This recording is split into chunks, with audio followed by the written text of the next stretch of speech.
जय सिया राम दोस्तों। आज हम बात करेंगे मंगल ग्रह के बारे में। मंगल एक बहुत ही इंपॉर्टेंट प्लैनेट है। मंगल कालपुरुष की कुंडली का लग्नेश भी होता है और अष्टमेश भी होता है।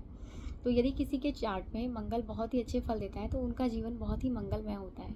यदि जीवन में मंगल कार्य नहीं हो पा रहे हैं, ऐसा लग रहा है कि हमारे जीवन में अमंगल छाया हुआ है, तो इसका एक बहुत बड़ा कारण होता है मंगल। यदि मंगल अच्छे फल नहीं दे रहा है तो ऐसे व्यक्तियों को मंगल कार्य होने में परेशानी आती है। मंगल जो है वो ब्लड का भी कारक होता है, तो ऐसा भी कई बार देखा जाता है कि माता पिता का मंगल अच्छा नहीं है तो बच्चों के चार्ट में भी मंगल जो है वो अच्छा नहीं होता है, जिसकी वजह से परेशानियां आती हैं। जिन लोगों का मंगल बहुत स्ट्रांग होता है उनको नज़र दोष भी नहीं पकड़ता है। जिन लोगों का मंगल कमज़ोर है उन्हें बहुत जल्द आप ऐसा कहते हुए सुनेंगे, मुझे तो नज़र लग गई, बहुत जल्दी नज़र लगती है ऐसे लोगों को, क्योंकि मंगल जो है वो प्रोटेक्शन देता है। किसी भी नेगेटिव एनर्जी से प्रोटेक्शन जो है वो मंगल देता है। यदि मंगल सपोर्ट कर रहा है चार्ट के अंदर, आपके लगन लग्नेश को सपोर्ट कर रहा है, तो आपका जीवन तो मंगलमय होगा ही, लेकिन वो मंगल कार्य भी आराम से संपन्न हो जाएंगे, क्योंकि आपको कभी नज़र दोष भी नहीं पकड़ेगा।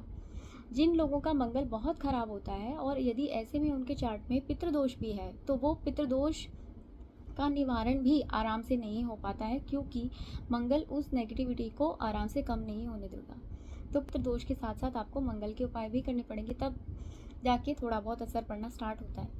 जिन लोगों का मंगल खराब होता है उन्हें आप अक्सर ऐसा कहते हुए सुनेंगे कि भाई हमारे घर में तो 40 साल हो गए जी, 35 साल हो गए जी, हमारे घर में तो कोई मंगल कार्य ही नहीं हो रहा, हमारे घर में तो शादियाँ ही नहीं हो रही, शादियाँ हो गई हैं तो बच्चे ही नहीं हो रहे हैं जी, इतना साल हो गए हमारे तो घर में एक सूनापन सा है। ऐसा कहते हुए आप उन लोगों को अक्सर सुनेंगे जिनका मंगल खराब है। मंगल कब कब बुरे फल देता है? देखिए, यदि मंगल राहु के साथ बैठा है तो बहुत बुरे फल देगा। मंगल यदि केतु के साथ बैठा है तो भी बहुत वो खराब हो जाता है। मंगल शनि के साथ भी बुरे फल देता है।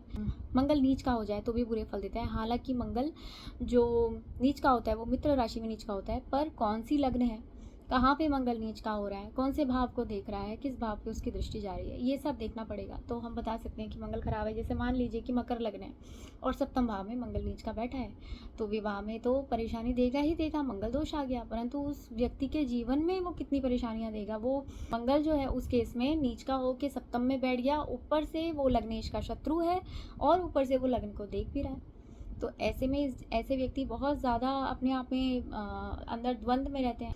मंगल कार्य उनके जीवन में आराम से नहीं होते हैं। मंगल यदि बुरे भावों में बैठा है तो भी डिपेंड करता है कि मंगल कौन से लगन का है, और इसमें भी सबसे बुरा जो भाव मंगल को बैठने के लिए बताया जाता है वो अष्टम भाव ही है। यदि मंगल अष्टम में है तो अच्छे फल नहीं देता, मंगल दोष भी बनाता है साथ में। तो इनमें सबसे ज़्यादा इफेक्ट किन को आता है? यदि मंगल लग्नेश होकर राहु के साथ बैठा है, मेष लगन है और लग्नेश होकर मंगल राहु के साथ बैठा है तो बहुत परेशानी है। मंगल सप्तमेश होकर राहु के साथ बैठ गया, केतु के साथ बैठ गया, बहुत परेशानी है। जीवन में बहुत परेशानियाँ आएंगी, शादी नहीं होगी, शादी हो जाएगी तो बच्चे नहीं होंगे, और कलेश बहुत होते हैं ऐसे लोगों के घर में, बहुत आर्ग्यूमेंट्स होती हैं हस्बैंड वाइफ के बीच में। तो ये चीज़ है, जब भी हम इसीलिए कहते हैं कि जब भी आप शादी में गुण मिलान कराने जाते हैं तो मंगल का मिलान बहुत ज़रूरी है। एक की एनर्जी बहुत ज़्यादा है और दूसरा बहुत ज़्यादा लेथार्जिक है, तो ऐसे में तो आपस में केमिस्ट्री नहीं बनेगी, क्योंकि मंगल जो है यदि बहुत ज़्यादा ख़राब होता है तो वो मंगल जीवन में मंगल आने ही नहीं देता, ऐसे व्यक्तियों का जीवन मंगल में होने ही नहीं देता।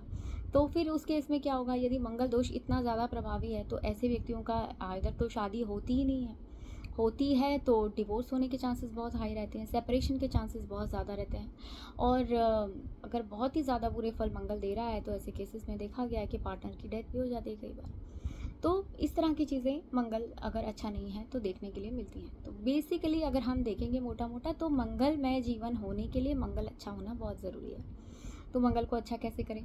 यदि मंगल बहुत ज़्यादा ख़राब है और बहुत ही बुरे बुरे फल दे रहा है तो फिर हमको अपने घर में रोज़ रामचरितमानस का पाठ करना चाहिए।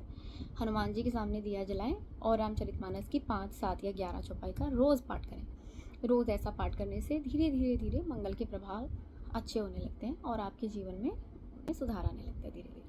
और इसके अलावा आप 7 हनुमान चालीसा का पाठ कर सकते हैं। तो ऐसा आप 21 या 51 दिन का अनुष्ठान लेके भी कर सकते हैं, और उसके बाद फिर जब आपका अनुष्ठान पूरा हो जाए तो रोज़ एक या 3 हनुमान चालीसा का पाठ कीजिए।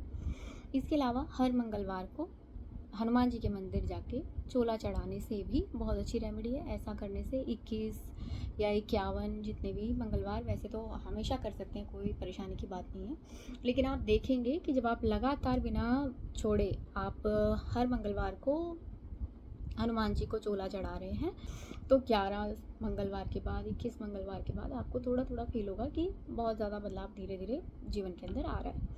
इसके अलावा आप क्या कर सकते हैं, आप मंगला गौरी का व्रत कर सकते हैं। इसके अलावा आप मंगल चंडिका स्तोत्र का पाठ भी कर सकते हैं।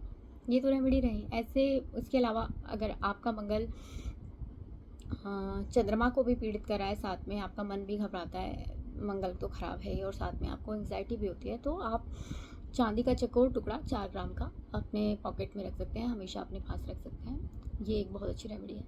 जिन लोगों का मंगल बहुत बुरे फल देता है, उनको कभी भी तंदूर में पका हुआ खाना नहीं खाना चाहिए। यदि घर में उनके कोई फंक्शन है तो भी उनको कोई तंदूर नहीं लगवाना चाहिए, और ऐसे लोगों को तंदूर में बनी हुई मीठी रोटी कुत्तों को खिलाने से बहुत लाभ होता है।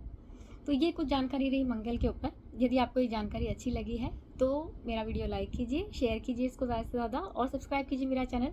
बहुत बहुत धन्यवाद। जय सिया राम।